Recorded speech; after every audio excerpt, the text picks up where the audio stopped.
Hey everyone, Miso Kaiba. Thanks again for tuning in. If you like this content, like, share, subscribe. Let's get that out of the way.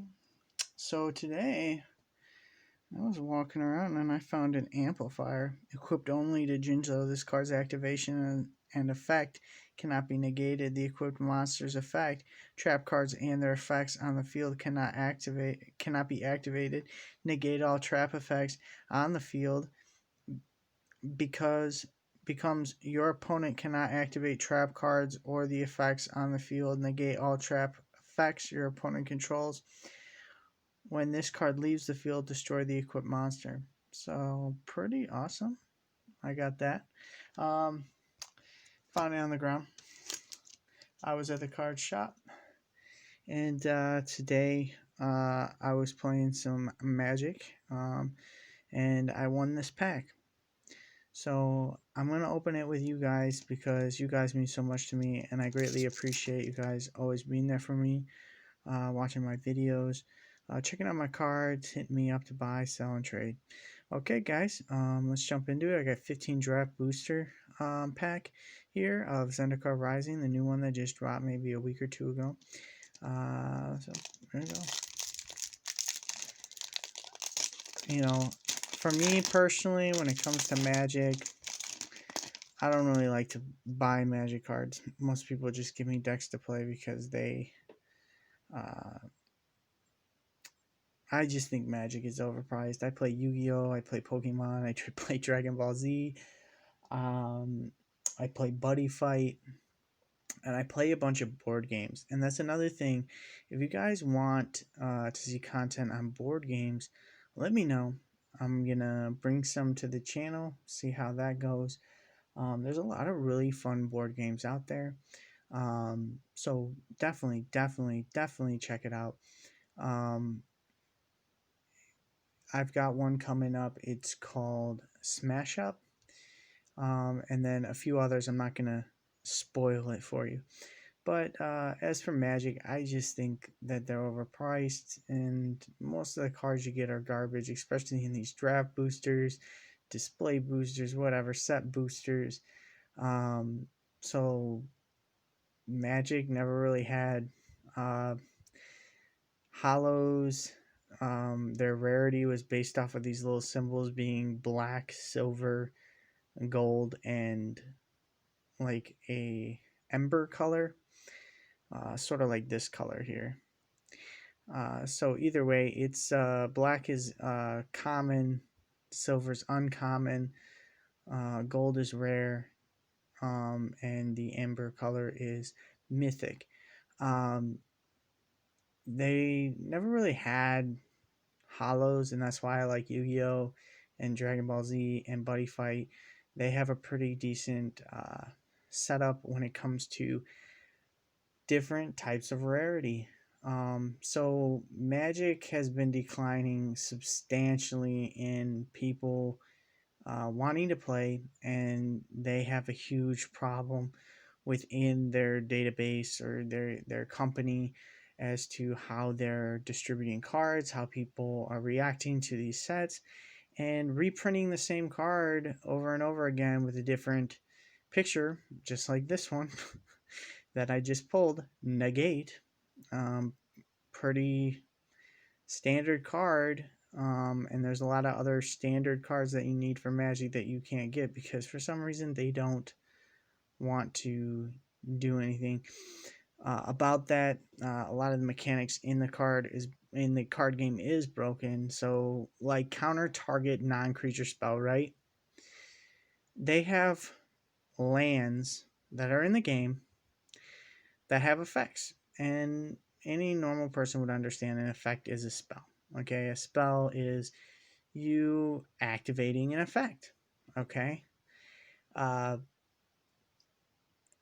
especially because this is like Magic the Gathering, right? Like, you know, you have a spell book, and these are your spells, and these are spells that you're activating. But I guess I was just playing a game, and one of my friends tried telling me that I played a counter non or target non creature spell. and he had a land that had a spell on it. And apparently, online, people are saying it's not a spell. I'm going to tell you right now, it's a fucking spell. And anybody who tells you it isn't, you should tell them to go fuck themselves, because there's a lot of just arguing, banter, you know, and just, you know, I, just such uh, pathetic arguments over words when it comes to Magic. And I just want to get this out of the way because I need a vent, because a lot of these things that happen in Magic, they make all these rules. Oh, you got to pay this, and then if you want to equip a card, you got to pay the equip spell. And then they also have a thing called cycling, where apparently you don't pay the card cost and you just pay the cycling cost, as if you're never actually playing the card, which is bullshit. They made the effects and the price to play the card. So I just want you guys to know, if you're gonna get into Magic, understand, a lot of it is just arguing over fucking words. It gets boring. That's why I play Yu-Gi-Oh, because there is so much better things in Yu-Gi-Oh, like spell cards, trap cards. It's very plain, simple. You're not arguing, oh, Magic is more complex. Don't listen to them. It's not more complex. It's just people fucking arguing over words. It's really stupid and it's not very fun.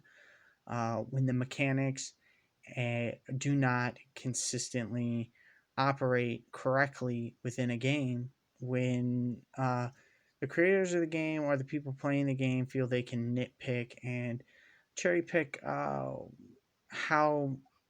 a card is worded affects the gameplay. Okay, it's very stupid. I can understand, right, having this being counter target non-creature spell. Okay, cool. It targets any spell that is a non-creature. But then to have a card that says counter target creature spell, you're gonna have like 50 fucking cards in a deck, just to negate a creature spell. Oh, an enchantment spell. Oh, an artifact spell. What? Just a land spell. What? Like the stupidity behind it is daunting. Okay, um, it's just so annoying. But after I ran it for 8 minutes, about how much Magic pisses me off, and why you should know these things before you get into it, um, about how the gameplay is not flawless, it is not perfect. Um, Even, some of the artwork sucks, some of the cards suck. A lot of the cards fucking suck. Okay, and in Yu-Gi-Oh, there's cards that suck too. We all know that there's cards that suck in every card game, but it's more about, you know making sure your players get what they want, and Magic consistently fails at that. So with Zendikar Rising, they released three different types of booster boxes. You can get a draft booster, which is basically all commons and worthless fucking cards. And then you can get a set booster, which is, you get very slightly a little bit better of a chance of pulling some nicer cards.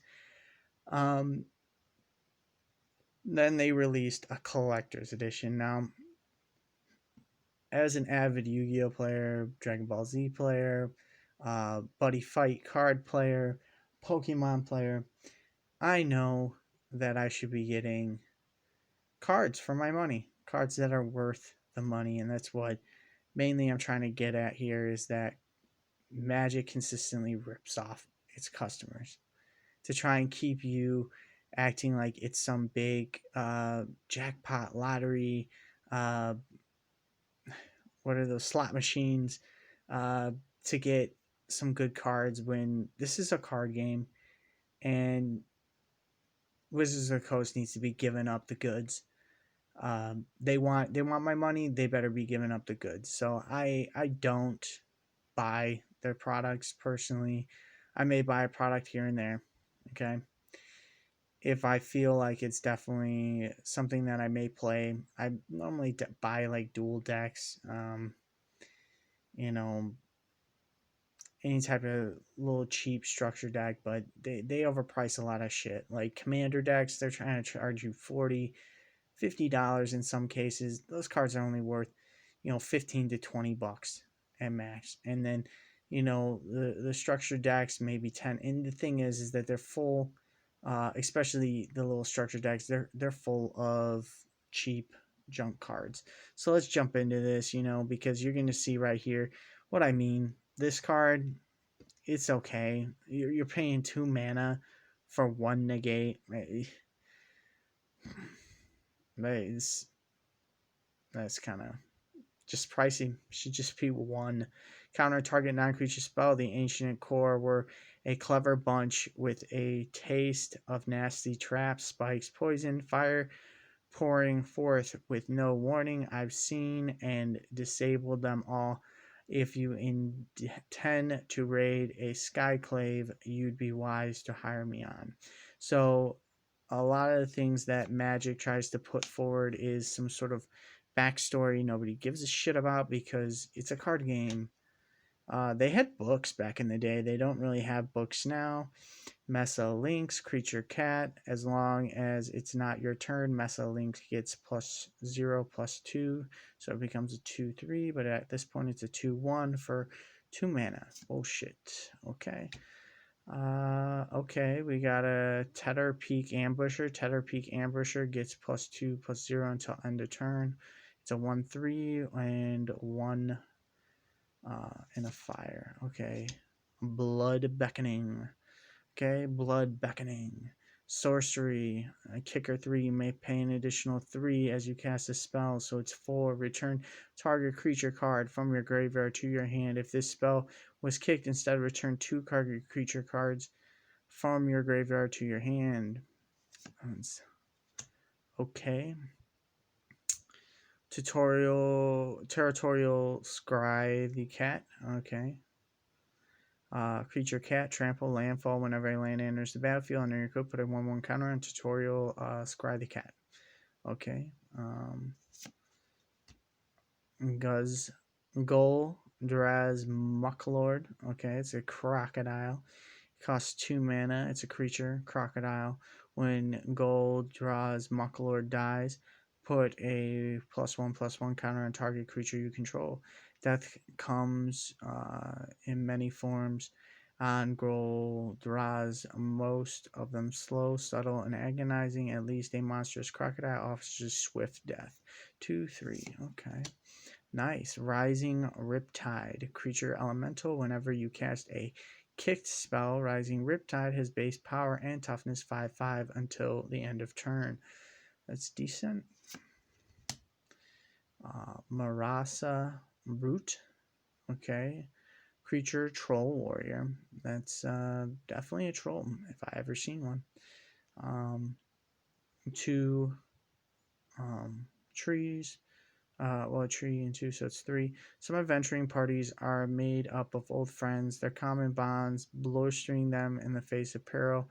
Other parties simply hire the biggest, meanest muscle they can find. 3/3. Utility Knife. 1. When Utility Knife enters the battlefield, attach it to target creature you control. Equip creature gets 1/1. Equip 3. Yeah, see, like you pay this, and then you have to pay the equip cost. Okay, so it enters the battlefield attached to a target creature you control, and then you have to equip it once if if a creature dies, and you have to add it on. So kind of bullshit. Other older equip cards, you just had to pay the equip cost right off the bat. It didn't even matter. Sizzling Barrage. 1/2. Sizzling Barrage deals 4 damage to target creature that block this turn. 1,000 sparks can burn through your defenses just as quickly as one massive blaze. Okay, So here we go. We got a rare, or a uncommon, my bad. Iridescent horn beetle. At the beginning of your end step, create 1/1 green insect creature token for each +1/+1 counter you've put on creatures under your control this turn. It's a 3/4. Not very strong, not really a good effect. Okay, we got another uncommon. Lull Mage Domination. Okay, it's a sorcery spell. It's 3 water and an X. Spell costs 3 less to cast if it targets a creature's whose controller has 8 or more cards in their graveyards. Okay. Gain control of target creature with converted mana cost 3. Okay. Okay. So if you wanted to gain control of a monster that was a 10, you would still need 7 mana. Well, you would need 10 mana either way. Okay. And then we got another rare Black Bloom Rogue 2 and a death. Menace. This creature can't be blocked except by 2 or more creatures. Black Bloom Rogue gets +3/+0 as long as an opponent has 8 or more cards in their graveyard. 2/3. If you ever want to get back up, do what I say. And then this one's a flip card. Okay. So, and then it's Black Moon Bog, and it's a land. Black Moon Bog enters the battlefield tapped. And then we've got a rare Vampire Rogue, okay. Zagros, Thief of Heartbeats, legendary creature, Vampire Rogue. Okay, this spell costs 1 less to cast for each creature in your party, flying, death touch, and haste. Other creatures you control have death touch. Whenever a creature you control deals combat damage to a planeswalker, destroy that planeswalker. 1 red, 1 fire, and 4. So this would be a decent card to add to your deck of a fire and death, swamp and mountain deck. So this is actually a decent card, but it's not a mythic. And then we got a plains, and one of these cards that are just like, you can use this card to represent, here maybe I can get it to focus, to represent a double-faced card. What am I supposed to do with that? Like, scribble on my own shit. Okay. Even though Magic the Gathering players are crazy when it comes to playing other stuff. And this is a full art basic land planes. So I really like these full arts. They just started doing these. I like full arts. I like what they're doing to enhance the game instead of continuing to sell the same looking cards over and over and over again. You know, we got new stuff coming out. That's important, right? Like having like effects, like different style of border here and different style here. You know, these things matter to, you know, at least me, someone who wants to get into it. But if it's not appealing to me, why would I? And that's one thing that needs to be pushed. I think that was the one. Thought there was another one that I had that flipped, but I guess I'm wrong. We'll keep that one up front.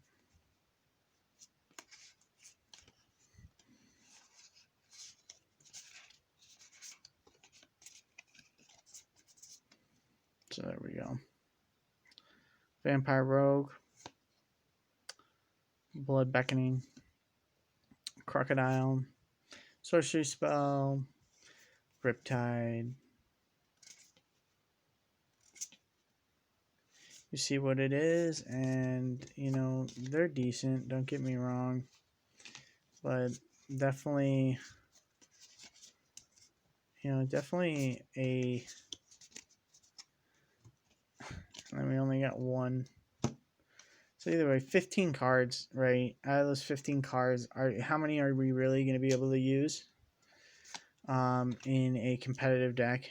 To be completely honest, most likely maybe just 1 or 2. Yeah, probably about 1 or 2. Now, I like this. because this shows me, and I like this, because this shows me that Magic is working to enhance the gameplay and to keep people trying to make something, right? Not just be so nitpicky about the rules and actually enjoy the game instead of being like, oh, you can't negate it because it's a land and it's not a spell, but it's a spell. All these other things are spells, and whatever. And you know, I want to play a game. I don't want to be arguing with my opponent the whole entire game. I understand it's competitive, but at the same time, right? Like, learn to relax, take a few points, maybe lose, maybe win. I'm not saying let the guy straight up lie to you. And I like to tell people, read the card. Uh, Talarian College says the best is read the card. If you read the card, the card explains itself. I forgot how he says it, but whatever. Reading the card explains the card. And unfortunately, I don't play cards to. Well, it's not unfortunate. It's fortunate because I don't play cards to take a class, an English lesson in cards, right? Like, you get too complicated in how these cards effects are operating. You're not gonna, be getting that many people to play. Okay, you keep on making it hard to get the good cards, right? Like, you saw me. I just opened this pack. All I got was a rare. Okay, I'm pretty, like, I don't even know how much this is. I'm gonna look it up real fast just to show you guys that it's not. It's kind of bullshit.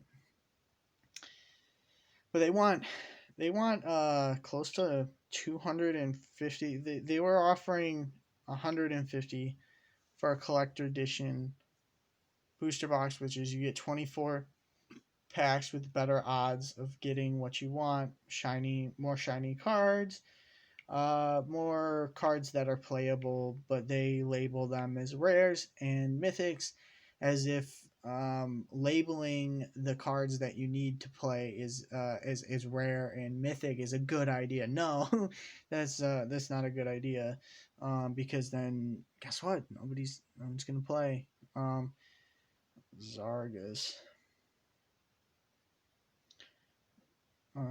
Thief of Heartbeats.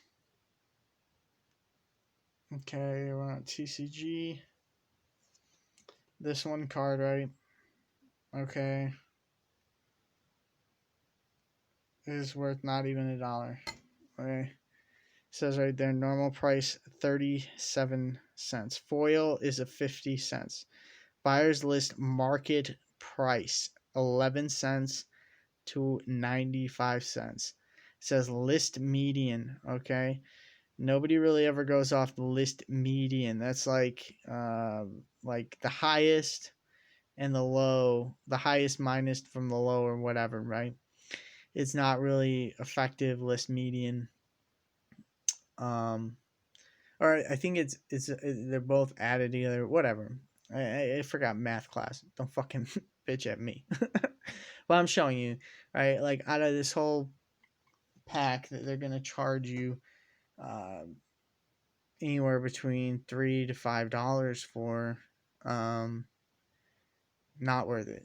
Okay, not much card value, right? And I wouldn't care if the cards were worth such little amounts, right? Because if this was the nicest card that we pulled, how much do you think any of these are worth? Nothing, okay? Pennies, okay? Right? And I'm giving them my money to get playable cards. And most of these are not going to see gameplay on a map. They're not going to see gameplay in competitive play on out there. Like, what am I buying these for if I don't get competitive cards, if I'm not able to enjoy what I have? And that's why, as somebody who plays Magic, I like, To be completely honest, I'm gonna spend a little bit of money on this Zendikar Rising only because it has these full art lands. Because I could potentially get a foil where older packs you can't. People want to talk about the list. The list don't mean anything. What you need is people who play. People like that's the whole point of it, right? If people aren't playing, then there's no collection going on. And when you overprice everything, nobody can collect. Whether or not you really think that rich kids or a few famous people like to play Magic, that doesn't mean jack up your prices to 40-50 dollars for a commander deck, and you're only giving 100 cards that have been reprinted hundreds of times so that everybody can play and everybody can enjoy the game, right? And even these booster boxes, right? Go look at Alpha Investments. He has storage rooms full of this stuff. None of it's rare, none of it's mythic. It's just part of the game to make you think, oh, yeah, this looks nice. I like that. But in the long run, right? Remember, guys, it's a game. You're here to play, to enjoy it, not to argue over words. You're here to use your imagination as to what you can do, as to what you'll find and explore and battle and adventure. And that's what makes card games awesome. That's what makes board games awesome, right? Is to see new and fascinating creatures and artwork. And I commend these people that do this stuff. But if you really think I'm gonna pay you $200 to get some hollows, um, and to get the cards that I'm paying for anyways, right? Like that's what I'm giving you money for, right? $4 is to get hollows, full art lands, alternate art, maybe a fancy card here and there. Like I saw in